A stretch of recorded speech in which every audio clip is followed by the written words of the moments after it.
Hello friends, I am from target English 2021। आज की video में हम रीडिंग सेक्शन के बारे में डिस्कस करेंगे। रीडिंग सेक्शन जिसको बहुत डिफ़िकल्ट माना जाता है पीटी एग्ज़ाम में और बहुत बोरिंग माना जाता है। आज की वीडियो में हम आप इसके बारे सब डाउट क्लियर करेंगे और लास्ट में आप कुछ ग्रामर रूल्स बताएंगे और अगली वीडियो में और ग्रामर रूल बताएंगे जिनकी सहायता से आप रीडिंग में अच्छे स्कोर ला सकेंगे। और सबसे पहले हम इस वीडियो में करेंगे ऑल पार्ट्स। रीडिंग सेक्शन में कौन कौन से पार्ट होते हैं उन पार्ट्स के बारे में डिस्कस करेंगे। उनके बाद टोटल टाइम के बारे में डिस्कस करेंगे। उनके बाद टोटल क्वेश्चन के बारे में डिस्कस करेंगे। पीटी में रीडिंग में कौन कौन से क्वेश्चन आते हैं, किन टाइप के क्वेश्चन आते हैं। उसके बाद जो बहुत इंपॉर्टेंट है टाइम मैनेजमेंट के बारे में डिस्कस करेंगे। कितना टाइम किस जड़े पार्ट्स पर लगाना चाहिए, ਕਿਹੜਾ ज़्यादा इंपॉर्टेंट है, किन पर कितना टाइम स्पेंड करना चाहिए, किन पर जड़ा कम टाइम स्पेंड करना चाहिए, किन पर ज़्यादा टाइम स्पेंड करना चाहिए। इन सब के बारे में डिस्कस करने के बाद हम डिस्कस करेंगे इनके बारे में फिल इन ब्लैंक्स रीडिंग के बारे में, fill in blanks reading and writing के बारे में एंड ग्रामर रूल्स के बारे में डिस्कस करेंगे एंड टोटल क्वेश्चन जो फिल इन ब्लैंक्स की आते हैं। मैं आपको बताता हूँ कि मैं फिल इन ब्लैंक्स के बारे में ही क्यों बताऊंगा, क्योंकि ये बहुत इम्पोर्टेंट है रीडिंग सेक्शन में। सबसे पहले इसके बारे में डिस्कस करेंगे। आपकी इनमें आपकी पकड़ अच्छी हो जाएगी कि फिर तो आप रीडिंग में मार खाएंगे नहीं, कभी नहीं। और सबसे पहले हम इसमें डिस्कस करते हैं पीटी रीडिंग सेक्शन में। PT reading section is a second section of the test. और सबसे पहले स्पीकिंग सेक्शन आता है जब भी रियल एग्जाम स्टार्ट होता है। उससे पहले सबसे स्पीकिंग सेक्शन आता है। जब वो ख़त्म हो जाता है उनके बाद रीडिंग सेक्शन आता है। स्पीकिंग सेक्शन के बाद रीडिंग सेक्शन आता है। जब रीडिंग सेक्शन ख़त्म होता है तब राइटिंग सेक्शन स्टार्ट हो जाता है। उनके बाद आपको ऑप्शनल ब्रेक मिलता है, जेकर आप लेना चाहते हो ले सकते हो, नहीं लेना चाहते तो आपकी इच्छा। उनके बाद स्टार्ट होता है लिसनिंग सेक्शन। लिसनिंग सेक्शन आप पर डिपेंड होता है। आपने इसमें रीडिंग सेक्शन में लास्ट में लिसनिंग सेक्शन आएगा। लिसनिंग सेक्शन लास्ट होएगा, उसके बाद आपका एग्ज़ाम ख़त्म हो जाएगा। ਹੁਣ सबसे पहले हम डिस्कस करेंगे कि ਇਹਦੇ ਵਿੱਚ आपको टाइम कितना मिलेगा। टाइम आपको 30 मिनट मिलेंगे, 35 मिनट मिलेंगे और 40 मिनट मिलेंगे पीटी रीडिंग को कवर करने के लिए। इसमें इंक्लूड होते हैं 5 टास्क्स। 5 टास्क कौन कौन से होते हैं वो हम डिस्कस कर लेते हैं शॉर्टली। सबसे पहले इसमें आता है फिल इन ब्लैंक्स रीडिंग। उसमें बात आता है fill in blanks reading and writing, reorder paragraph. उनके बाद आता है multiple choice single answer and multiple choice multiple answers. ये 4 पार्ट्स में डिवाइड होता है रीडिंग सेक्शन। ਹੁਣ सबसे इंपॉर्टेंट कौन सा है तो सबसे इंपॉर्टेंट है fill in blanks reading and writing and reorder paragraph. ये तीनों वेरी वेरी इंपॉर्टेंट है रीडिंग सेक्शन में। सबसे ज़्यादा स्कोरिंग वाले ये है multiple choice single answer and multiple choice multiple answer. ये दोनों जड़े है गया इनके स्कोरिंग बहुत कम है, इन पर टाइम कभी भी इतना स्पेंड नहीं करना चाहिए। ਹੁਣ आपको रीडिंग सेक्शन में मटीरियल कौन सा होगा इसके बारे में बताते हैं कि एकेडमिक लेवल का जड़ा है पैसेज होते हैं और इसमें ह्यूमनिटी समाज के रिलेटेड क्वेश्चन आते हैं। Natural science sun moon earth के बारे में क्वेश्चन आते हैं और समाज के रिलेटेड एजुकेशन डाइट के रिलेटेड क्वेश्चन आते हैं। ऐसा मटीरियल होता है पीटी रीडिंग का। ਹੁਣ हम आगे जानते हैं कि क्वेश्चन ਜਿਹੜੇ ਹੈਗੇ ਆ ਪੀਟੀ ਰੀਡਿੰਗ में टोटल आते हैं। ਹੁਣ 5 पार्ट्स ਆਪਾਂ डिस्कस ਕੀਤੇ ਸੀ। 5 पार्ट्स है। ਹੁਣ 5 पार्ट्स के 15 से 20 क्वेश्चन आते हैं टोटल। उनमें आपको टाइम मिलता है 30 से 40 मिनट का टाइम मिलता है जिससे आपने कवर करना होता है रीडिंग सेक्शन को। 15 से 20 क्वेश्चन में आपको 5 to 6 5 से 6 फिल इन ब्लैंक्स रीडिंग आती हैं। 5 to 6 जड़े है fill in blanks reading and writing आता है। 1 to 3 1 तो 3 तक आपको आते हैं, 1 या 3 भी आते हैं या 2 भी आते हैं रीऑर्डर पैराग्राफ। एक तो दो आपको क्वेश्चन आते हैं multiple choice single answer and multiple choice multiple answer. ये टोटल जहाँ 15 क्वेश्चन आते हैं, 16 क्वेश्चन भी आ जाते हैं, कभी 17 भी आते हैं, ये 20 तक कभी भी 15 तो 20 के बीच बीच क्वेश्चन आते हैं। और आपको टाइम कभी 30 मिनट मिलते हैं कि कभी एक क्वेश्चन के अकॉर्डिंग कभी 35 मिनट का होता है टोटल ये रीडिंग सेक्शन, कभी 40 मिनट का होता है। ये इस पर डिपेंड होता है, क्वेश्चन पर डिपेंड होता है। आगे हम बात करते हैं very very important fill in blanks reading और fill in blanks reading and writing. ये दोनों आज की वीडियो में कवर करांगा। रीऑर्डर के लिए टिप्स में अलग की वीडियो में बताऊंगा और fill in blanks reading and writing इनके बारे में जो ग्रामर रूल्स है। हम सबसे पहले दो बातें फिल इन ब्लैंक्स में यूज होती है। एक होती है वकैब। और वकैब तो आप पर डिपेंड है, ये इम्प्रूव आपको करना पड़ेगा। और जो ग्रामर रूल्स है वो धमाकेदार उस सब मैं तनु आपको बताऊंगा।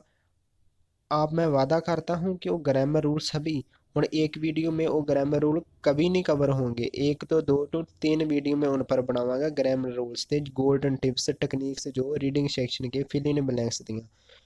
जेकर आप अच्छी तरह समझ लेंगे उनको, उनका स्क्रीनशॉट ले लेंगे, समझ लेंगे कि कैसे वो वर्क करता है, तो फिर आप कभी रीडिंग सेक्शन में नहीं मरेंगे।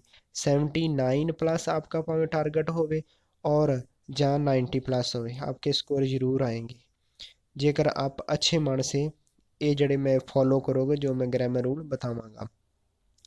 हूँ मैं एक बात आपको ये भी क्लियर करना चाहता हूँ कि जब भी एग्जाम आप देते हो सबसे पहला आता है मल्टीपल चॉइस सिंगल आंसर। हूँ वो कौन सा क्वेश्चन होता है, उसमें आपको एक पैसेज दिया होता है, नीचे एक क्वेश्चन होता है, 4 या 5 ऑप्शन होती हैं। क्वेश्चन को पढ़ने के बाद पैसेज को पढ़ने के बाद जो आपको क्वेश्चन दिया है उनके फोर ऑप्शन में किसी एक को टिक लगाना जो पैसेज के अकॉर्डिंग सही हो। इससे आपको मल्टीपल चॉइस सिंगल आंसर के एक क्वेश्चन भी आता है, दो भी आ जाते हैं, कभी तीन भी आ जाते हैं। इन पर आपको टाइम कितना लगाना है, टाइम आपको लगाना है ओनली 1 मिनट या 1.5 मिनट। इसके ज़्यादा टाइम कभी नहीं लगाना क्योंकि इनकी स्कोरिंग बहुत अच्छी नहीं है। जहाँ 1 मार्क्स मिलता है, जहाँ आपको 2 मार्क्स मिलते हैं, एक क्वेश्चन का 1 मार्क्स मिलता है, या दोनों क्वेश्चन के 2 मार्क्स, इसके ज़्यादा कभी नहीं।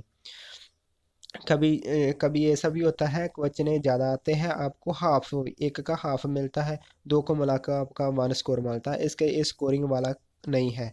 उसके बाद आता है मल्टीपल चॉइस मल्टीपल आंसर्स। इसमें भी आपको एक पैसेज दिया जाता है, उनके नीचे आपको एक क्वेश्चन पूछा जाता है, उनकी ऑप्शन दी जाती हैं। ऑप्शन 4 भी हो सकती है, 5 भी, 6 भी हो सकती हैं। आपने वो आंसर पैरा जो पैसेज दिया है उनको पढ़ना है, जो क्वेश्चन पूछा है उनका आंसर देना है कि कौन कौन से जड़े पॉइंट आपको ऑप्शन दिए वो सही है पैरा के अकॉर्डिंग, पैसेज के अकॉर्डिंग। वो सब आपने बताना है। आंसर में एक भी टिक लगा सकते हो, दो भी लगा सकते हो, दो तो ऊपर भी लगा सकते हो।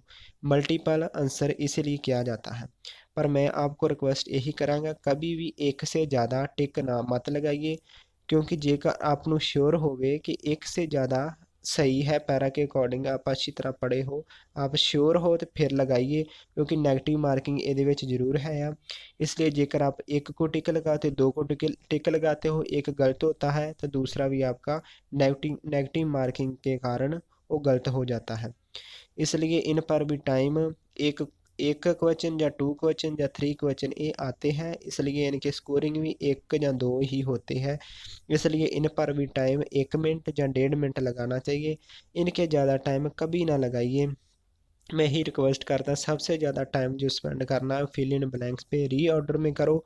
इनकी स्कोरिंग अच्छी है, जेकर आप क्रैक करना चाहते हो पीटी ਨੂੰ रीडिंग में आपके टारगेट ਨੂੰ अचीव करना चाहते हो, तो मैं यही कहता हूँ कि multiple choice single answer and multiple choice multiple answer पर इतना टाइम कभी ना लगाइए। हुण फिल इन ब्लैंक्स बारे बात करते हैं। इसमें आपको क्वेश्चन कैसा होता है कि जहाँ 4 क्वेश्चन या 5 और 6 पैसेज आपको आते हैं रियल एग्जाम में। 3 to 5 3 तो 5 आपको ब्लैंक्स दी जाती हैं एक पैसेज में, और 6 तो 8 आपको चॉइस ऑप्शन दी जाती हैं नीचे पैरे के नीचे। 6 तो 8 चॉइस दी जाती है जिनमें आपने वो 3 to 5 जो ब्लैंक्स दी जाती है उनको फिल करना होता है। ਇਹ ਫਸਟ ਜਿਹੜਾ ਹੈਗਾ ਵਾ रीडिंग सैक्शन में फस्ट ਜਿਹੜਾ ਹੈਗਾ ਪਹਿਲੇ ਨੰਬਰ ਤੇ ਇਹ ਜਿਹੜਾ ਹੈਗਾ सबसे पहले ये आता है ਜਦੋਂ भी रीडिंग टेस्ट ਜਿਹੜਾ रीडिंग सैक्शन स्टार्ट होता है सबसे पहले ये आता है fill in blanks reading fill in blanks reading and writing. इसनू fill in blanks reading and writing इसलिए किया जाता है क्योंकि इसके मार्क्स जड़े रीडिंग में तो ऐड होते ही होते हैं, नाल ही नाल राइटिंग में भी इनके स्कोर ऐड होते हैं। जे आप इनको अच्छी तरह करेंगे रीडिंग भी आपकी चंगी होगी, नाल नाल राइटिंग भी आपकी स्कोर बढ़ेंगे उसमें भी। और जड़े इससे पहले ही ये fill in blanks only reading सी, इनके स्कोर ओनली रीडिंग में ऐड होते थे। इसमें आपको एक पैरा मिलता है, नाल थले ऑप्शन मिलती हैं, तो आपने जड़ियाँ हैंगा वो फिल करना होता है। पर इसमें क्या होता है, जो भी ब्लैंक्स होती है, मान लो एक पैसेज में आपको 4 और 5 ब्लैंक्स मिलती है और 4 और 5 की अलग अलग अगे 6 ऑप्शन है, एक ब्लैंक्स वास्ते 4 ऑप्शन आपको अलग से मिलती है, उनमें आपने एक को उठाना है और पुट करना है ब्लैंक्स में। ये फोर्थ वन है ने रीडिंग सैक्शन में फोर्थ नंबर ते आती हैगी आ। फर्स्ट नंबर ते read fill in blanks reading आती, ये फोर्थ नंबर ते आती है। थर्ड नंबर ते री ऑर्डर आते हैं और फर्स्ट सेकंड नंबर के आपको जड़े है गया सिंगल आंसर वाला ऐसा वगैरह जड़े वो आ जाते हैं। और लास्ट में इसमें हुण आपने देखना है कि ये जड़ा थोड़ा जहा लेंथी होता है, फिल इन ब्लैंक्स रीडिंग से थोड़े जे इनके पैसेज लेंथी होते हैं, 300 प्लस वर्ड्स का होता है। हुण आपने करना क्या है, मैं आपको यही बताता हूँ कि एक जड़ा पैसेज है फिल इन ब्लैंक्स का, एक पैसेज के लिए आपको 2 मिनट लगाने हैं और 2.5 मिनट लगाने हैं, इससे ज़्यादा टाइम कभी भी स्पेंड नहीं करना। जेकर आप एक पैसेज में फिल इन ब्लैंक्स का एक पैसेज है, एक क्वेश्चन है, उसके लिए आपके 3 मिनट लगाते हो, 4 मिनट लगाते हो कि लास्ट पे आपका फिर जड़ा है कुछ क्वेश्चन कुछ ब्लैंक्स छूट सकती हैं। इसलिए टाइम मैनेजमेंट बहुत ज़रूरी है इन रीडिंग सेक्शन में। इसलिए 2 मिनट और 2.5 मिनट एक पैसेज को कवर करने के लिए लगाना चाहिए अच्छी तरह उन्हें समझ के। उसके बाद प्रैक्टिस, हुण मेन गल है कि प्रैक्टिस भी उतना ही ज़रूरी है, उतना ही प्रैक्टिस ज़रूरी है जितना आप जानते हो। जितने आप मान लो tips tricks techniques grammar rule जानते हो, वो किसी काम के नहीं होगे जेकर आप प्रैक्टिस नहीं करेंगे।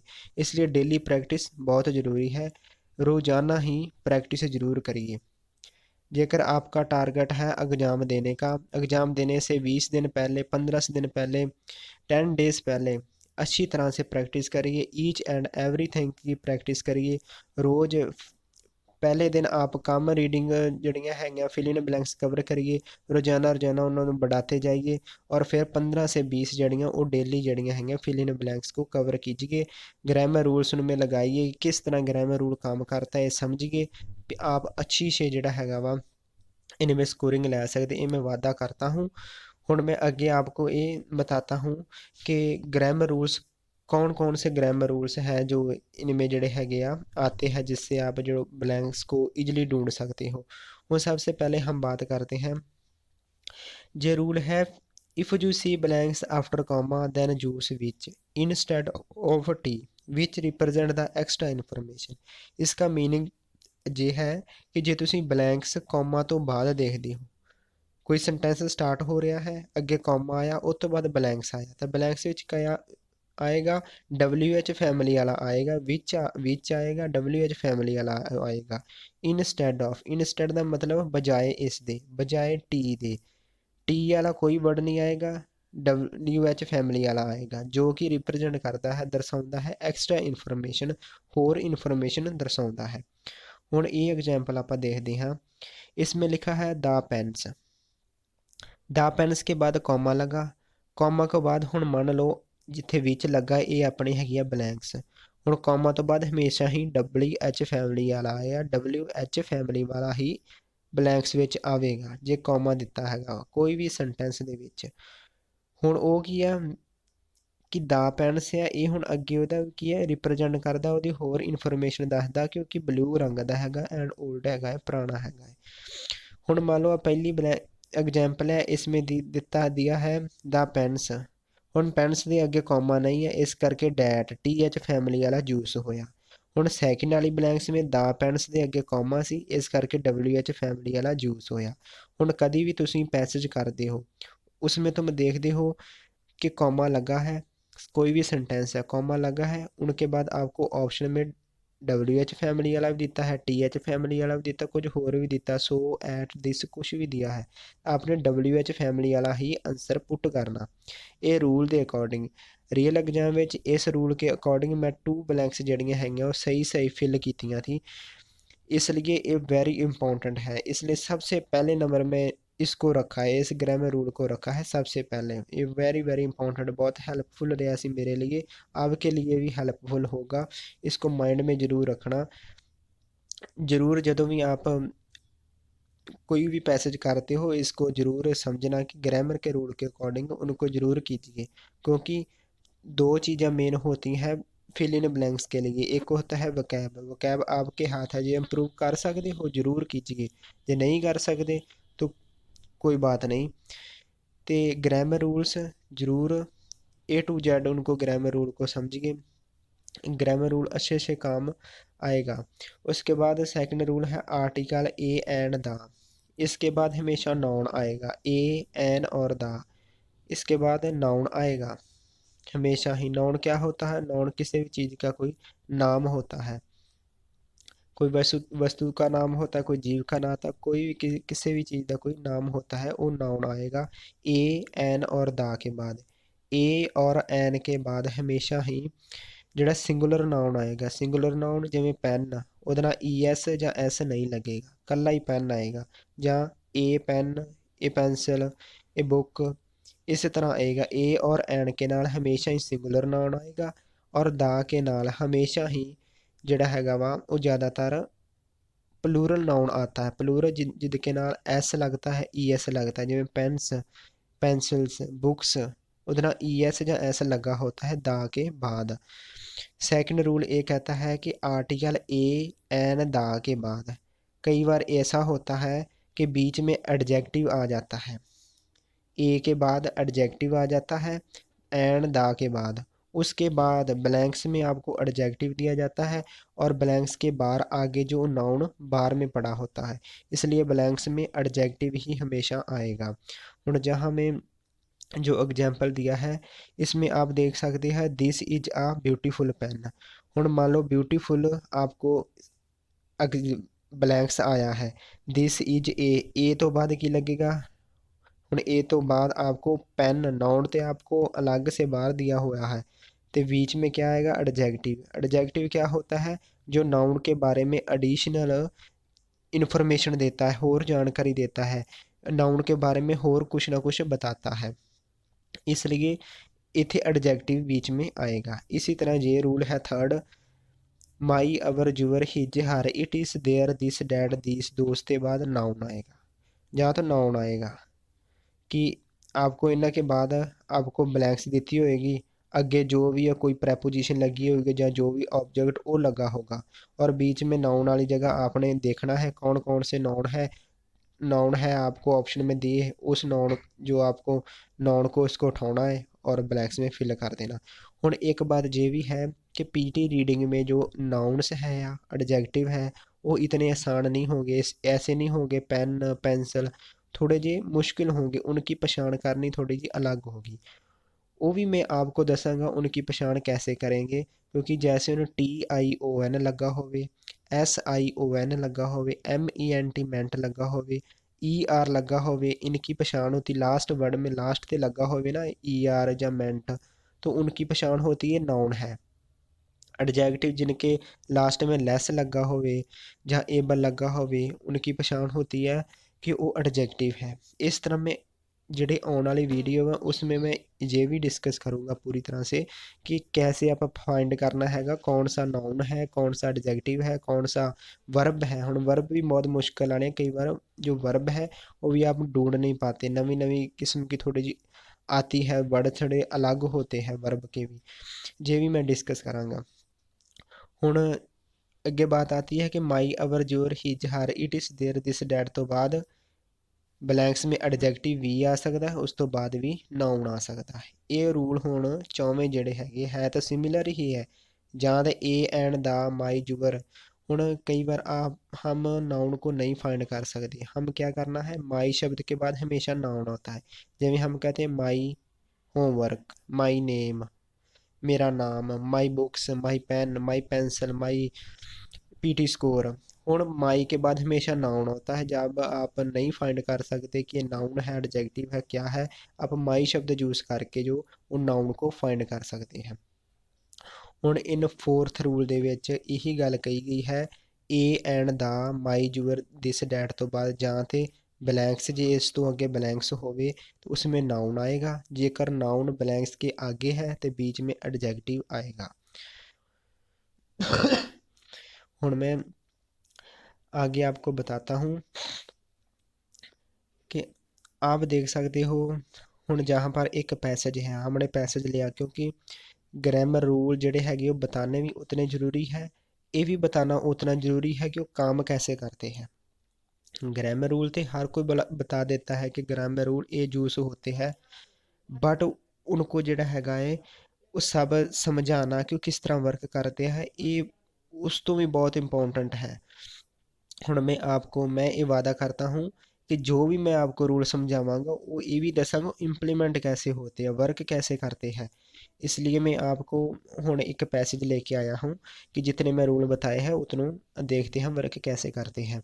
हुण जब भी आप रीडिंग करते हैं वो पैसेज कोई भी हो, सबसे पहले आपने क्या करना है, रीडिंग में जो ब्लैंक्स से पहले वाला सेंटेंस और ब्लैंक्स के बाद वाला सेंटेंस पूरी तरह पढ़ना, उनको रीड करना, अंडरस्टैंड करना, मेन आइडिया पे फोकस करना, ये देखना कि ये पैसेज किसके बारे बात कर रहा है, किसके बारे बात कर रहा है, किसके बारे गल हो रही है, बात हो रही है, ये समझना बहुत ज़रूरी है।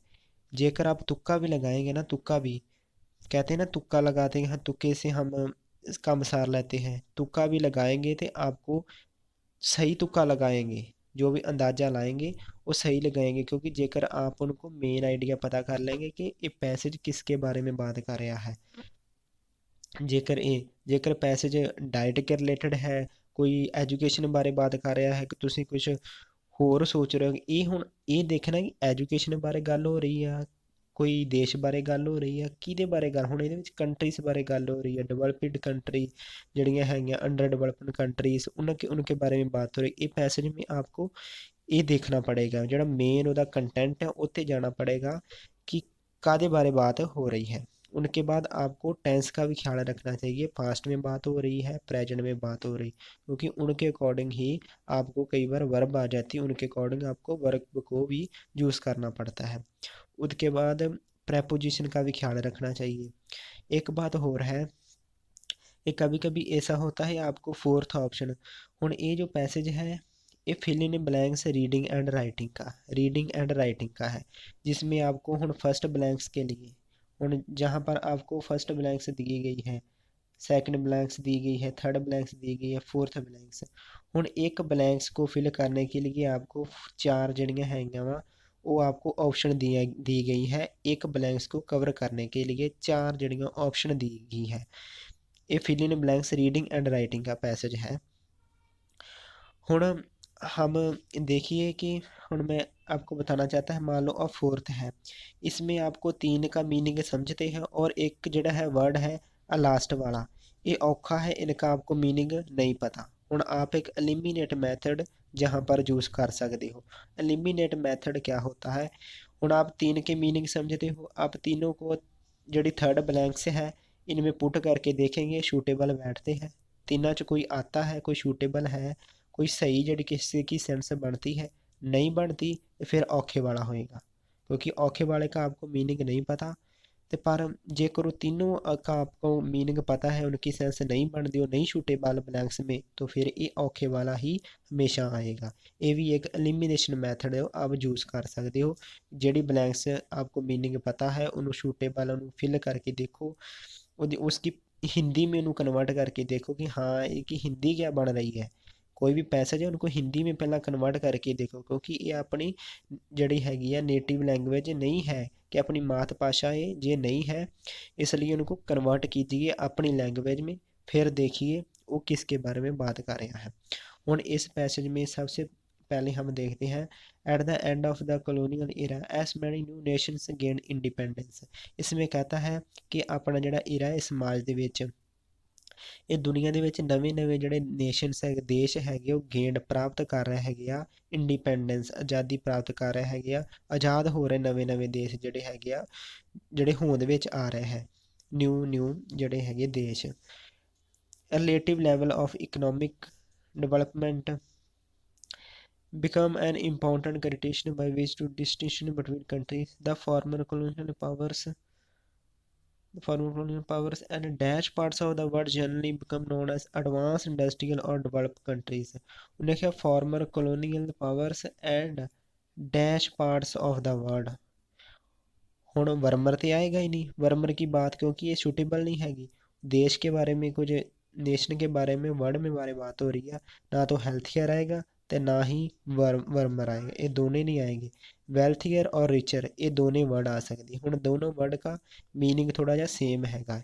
ये भी एक ट्रिक्स है जहाँ पर भी काम करती, जब भी टू वर्ड्स जेडे हैगे सेम उनका मीनिंग होता है, आपने क्या करना है कि जो औखे वाला है, दोनों वर्ड का एक सिंपल है, एक थोड़ा वर्डिंग में औखा है, एक वर्डिंग में सिंपल है, कि जो वर्डिंग वाला औखा है वो जिहड़ा हैगा वा हमेशा ही आएगा, सिंपल वाला नहीं आएगा। जे दोनों का मीनिंग सेम है तो औखे वाला डिफिकल्ट जिहड़ा हैगा वो ब्लैंक्स में आएगा। इत्थे वेल्थियर जिहड़ा हैगा वा वो ब्लैंक्स में आएगा।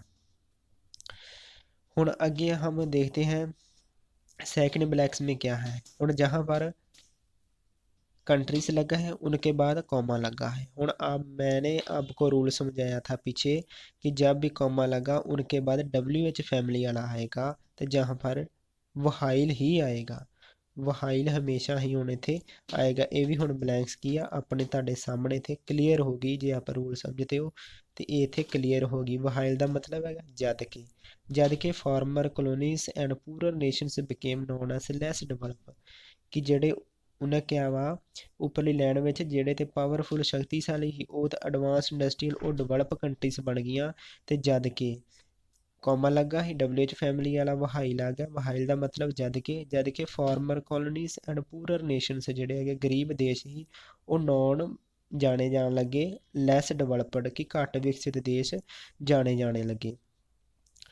उसके बाद थर्ड ब्लैंक्स देखते हैं। Critics of the dash distribution of the wealth across the globe highlight the role of the which critics in some places poor nations describe them negatively underdeveloped। हुण इसमें एक बात आपको देखनी पड़ती है कि थर्ड ब्लैंक्स में दा लगा है, दा के बाद मैंने क्या बोला था कि हमेशा ही नाउन आएगा। जेकर नाउन आपको आगे दिया है, नाउन आपको आगे दिया है तो इसमें एडजेक्टिव आएगा। ये मैंने जेड़ा हैगा ग्रामर रूल आपको पीछे जेड़ा बताया था। हुण डिस्ट्रीब्यूशन का मतलब क्या है, डिस्ट्रीब्यूशन क्या है, डिस्ट्रीब्यूशन एक नाउन है। नाउन क्यों है, क्योंकि ये TION लास्ट से लगा है। मैं बताया है जिन पर लास्ट पर TION लगा हो, SION लगा होवे, ANCE लगा होवे, ENCE लगा होवे, ER लगा होवे, वो सब नाउन होते हैं। हुण नाउन तो पहले क्या आएगा एडजेक्टिव, हुण ब्लैंक्स में क्या आएगा एडजेक्टिव आएगा, क्योंकि डिस्ट्रीब्यूशन का एक नाउन है जिसका मतलब वंड है। हुण वंड के लिए हुण होर कोई ना तो ऑड आएगा ना होर कोई आएगा, स्पोरेडिक कुछ भी नहीं आएगा, अनइवन आएगा। ब्लैंक्स में अनइवन आएगा क्योंकि डिस्ट्रीब्यूशन की बात हो रही है। डिस्ट्रीब्यूशन या इक्वल होगी, बराबर होगी, या अनइक्वल होगी। हुण अनइवन बारे बात हो रही है, अपन ऑप्शन में दिया अनइवन जहाँ पर आएगा। Critics of the uneven distribution of, uneven adjective है जहाँ पर distribution of the wealth across the globe highlighted the. हुण आगे देखिए फोर्थ ब्लैंक्स में द क्वेश्चन एज टू। हुण टू के बाद है जे आप ग्रामर के रूल के अकॉर्डिंग चलिए, जहाँ पर टू के बाद हमेशा वर्ब आती है, वर्ब की फर्स्ट फॉर्म आती है, पर जहाँ पर आपको ऑप्शन देखने को मिलती है कि ये वेदर विच वट ते वैन, ठीक है। जहाँ पर ये भी एग्जाम्पल आपके सामने है, क्लियर है। क्यों, कैसे क्लियर है आप देखिए, जहाँ पर और लगा है 1 मिनट, जहाँ पर क्या है कि और लगा है, जहाँ पर हुण और लगा है, जहाँ पर देखिए जब भी और लगता है वेदर, हुण जहाँ पर आपको वेदर दिया है, वेदर फोर्थ में फर्स्ट में वेदर और वैदर और कंसेप्ट जोड़ा है हमेशा ही सेंटेंस में इकट्ठा आता है। जे वैदर आता है तो और भी सेंटेंस में ज़रूर आएगा। जिस तरह आइदर और का कंसेप्ट आता है, जिस तरह आइदर आता है तो और भी वो सेंटेंस में यूज़ होता है, नाइदर नॉर। इसी तरह ही वैदर जोड़ा है और हुण इत्थे और लगा है तो जहाँ पर फोर्थ ब्लैंक्स में वैदर जोड़ा है जूस है, ये आपके सामने जो जड़ी हैगी आ बिल्कुल फ्री में आपके सामने जो हैगी है एक हिसाब की फिल की होएगी आपने, बस वैदर को चुक के जहाँ ही पुट करना है और ये ब्लैंक्स फिल हुई है, कवर हुई है। हुण मैं ये 4 बातें आपको जो बताइया है कि कॉमा को बाद विच हमेशा ही, और जो भी ए एंड दा के बाद ज़्यादा एडजेक्टिव आएगा जहाँ नाउन आएगा, तो वैदर और का कंसैप्ट भी जहाँ पर हुण वेल्थियर वाइल अनइवन वैदर आप आंसर चौवें जने देख सकते जी। जे रहा पैसेज तो जे रहा है उनके आंसर जोड़े है चौवें ब्लैंक्स के आंसर। तो हुण मैं ਇਹੋ ਆਸ ਕਰਦਾ ਹਾਂ ਕਿ ਆਪ ਨੂੰ ਇਹ ਚੰਗੀ ਤਰ੍ਹਾਂ ਜਿਹੜੀ ਹੈਗੀ ਵੀਡੀਓ ਇਹ ਜਿਹੜੇ ਹੈਗੇ ਰੂਲ ਜਿਹੜੇ ਆਪਾਂ ਡਿਸਕਸ ਕੀਤੇ ਅੱਜ ਉਹ ਚੰਗੀ ਤਰ੍ਹਾਂ ਸਮਝ ਜ਼ਰੂਰ ਆਏ ਹੋਣਗੇ, ਕਿਸ ਤਰ੍ਹਾਂ ਵਰਕ ਕਰਦੇ ਆ। ਇਹ ਮੈਂ ਜ਼ਰੂਰ ਕਹਦਾ ਪ੍ਰੈਕਟਿਸ ਜ਼ਰੂਰ ਡੇਲੀ ਕਰਨੀ ਹੈਗੀ ਆ, पॉजिटिव रहना है। इस तरह धमाकेदार रूल जोड़े ये पहली वीडियो सी, इनके बाद मैं सैकेंड वीडियो थर्ड वीडियो लैके आऊँगा, तुहानूं सब दसांगा नाउन किस तरह तुसीं फाइंड करना, किस तरह तुसीं समझ सकते नाउन आ, ये एडजैक्टिव आ, ये एडवर्ब आ, क्या ये सब समझोगे। मैं धमाकेदार जड़ियाँ वीडियो तुहाडे लई लैके आवांगा। रीडिंग सैक्शन आपको आइलस तो कर नहीं सके क्योंकि आइलस डिफ़िकल्ट हो माना जाता है पीटी से भी, पर पीटी कभी नहीं हम छोड़ेंगे, पीटी से अच्छे स्कोर लेंगे और हमारा टारगेट रहेगा 79 और 90 प्लस। इसलिए वीडियो में बने रहना, लाइक ज़रूर कर देना जी आपको ये वीडियो पसंद आई, लाइक करना सब्सक्राइब करना ता जो अगली वीडियो जो मैं अपलोड करूँगा सेकंड पार्ट और थर्ड पार्ट उसका नोटिफिकेशन आपको मिल जाएगा। इसलिए मैं यही रिक्वेस्ट करता है कि प्रैक्टिस ज़रूर करनी है, प्रैक्टिस करोगे तो तादी आपको ये जानोगे कि कैसे जो रूल है, ये रूल है इनका स्क्रीनशॉट ज़रूर ले लेना, नोट कर लेना, बट इनको याद ना करना। याद कीतियाँ कभी भी रूल माइंड में नहीं आते, ये समझे आते हैं, इनको अंडरस्टैंड करना, इनको समझना, और समझोगे तादी कभी भी आप पैसेज में देखोगे कि कहाँ पर ये रूल काम करता है, जहाँ पर रूल के अकॉर्डिंग आप ब्लैंक्स जड़ी पुट कर सकते हैं। आज की ब्लैंक्स जड़ियाँ 3 ब्लैंक्स ही इन 3 जो रूल बताए इनके पूरा डिपेंड सी, ये पूरे डिपेंड ही ਉਹਦੇ ਅਕੋਰਡਿੰਗ ਤੁਸੀਂ ਸਿੰਪਲੀ ਜਿਹੜੀਆਂ ਬਲੈਂਕਸ ਜਿਹੜੀਆਂ ਪੁੱਟ ਕਰ ਸਕਦੇ ਸੀ। ਸੋ ਅੱਜ ਦੀ ਵੀਡੀਓ ਵਿੱਚ ਇੰਨਾ ਹੀ ਆ, ਮਿਲਦੇ ਹਾਂ ਅਗਲੀ ਵੀਡੀਓ ਵਿੱਚ, ਤਦ ਤੱਕ ਬਾਏ ਬਾਏ।